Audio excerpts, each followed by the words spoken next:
অনেক সময় দেখেন বহু মানুষ গৌরব করেন, বলেন যে উনি ফুল মুরিদ ফুলতলিতে। জিজ্ঞেস করেন যে ভাই মুরিদ মানে কি, কেন মুরিদ হয়েছেন, অথবা আপনার কাজ কি এখন? বলে এটা শুধু মুখের গল্প দিয়েই পার পাওয়া মুশকিল আছে। মুরিদ শব্দের অর্থ হচ্ছে যিনি ইরাদা করেছেন। কি ইরাদা করেছেন? যিনি আল্লাহ পর্যন্ত যাওয়ার ইরাদা করছেন। সুবহানাল্লাহ, আল্লাহকে পাওয়ার ইরাদা করছেন। এই জন্য আল্লাহকে পাইতে গেলে কিছু সবক আসবাক দেওয়া হয়। যেমন প্রথম সবকগুলো হচ্ছে এটাই যে আমরা ইস্তেগফার করব, দুরূদ শরীফ পড়ব, দমে দমে আল্লাহর জিকির করব। আল্লাহ তুমি আমাদেরকে তৌফিক দান করো, আমিন। কেউ আল্লাহর ওলি এটা বলেন নাই, ইসলাম বলে না যে আপনি জাগতিক কাজ সব বাদ দেবেন, এটা চলবে, সাথে সাথে আল্লাহর গোলামিও চলবে। নাকি হালাল হারামের তমিজ করব, আমরা হারাম থেকে বেঁচে থাকবো, হালাল রিজার জন্য আমরা দোয়াও করবো, আল্লাহুম্মা কফিনি বিহালালিকা আন হারামিক ওয়াগনিনি বিফাদলিকা আম্মান সিওয়াক।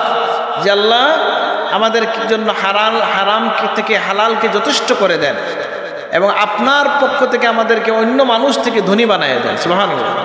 সৃষ্টি জগৎ থেকে আপনার মনকে ফিরে আপনি শুধু আল্লাহর কাছে চাইবেন। এই জন্য আল্লাহর ওলিদেরকে কোনো জায়গায় দেখবেন, যেমন আপনার সাহেব যখন বায়াত নিতেন তখন নিজের নামের আগে একটা লকব লাগাইতেন। কি বলতেন, কারো মনে আছে কিনা? কি বলতেন? ফকির। হ্যাঁ, বলতেন ফকির মোহাম্মদ আব্দুল লতিফ বলতেন কিনা? সাহেব ফকিরুল্লাহ কিলা, যে দামি গাড়ি আছে। এই ফকিরের অর্থ কি? এই ফকির হচ্ছে ইফতিকার ইলাল্লাহ, ইস্তিগনা আনিন নাস। আল্লাহর সমীপের ফকির, মানুষ থেকে যিনি অবকাপেক্ষী, মানুষের দুয়ারে দুয়ারে যিনি হাত করেন, তিনি ফকির তো হইল দুনিয়ার ফকির। আল্লাহর পথের ফকির কে? যে মানুষের কাছে থেকে যিনি বেরিয়াস, মানুষের কাছে কিছু চায় না, কিন্তু আল্লাহর দরবারে তার সব আকুতি, সেই হচ্ছে ফকির। আর এই ফকিরই যার মধ্যে থাকবে, আল্লাহর হাবিব তাকে নিয়ে প্রথমে জান্নাতে চলে যাবেন। সুবহানাল্লাহ।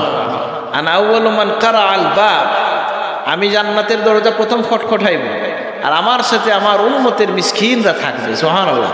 এই মিসকিনের মধ্যে কোন মিসকিন? বলে অন্য মানুষের দুয়ারে 24 ঘন্টা যে পড়ে থাকে সেই মিসকিন না, ওই মিসকিন যে মিসকিনকে হাদিস আছে, উলামায়ে কেরামের ব্যাখ্যা আছে, যেহেতু সময় আমি বলতে পারতেছি না। ওই মিসকিন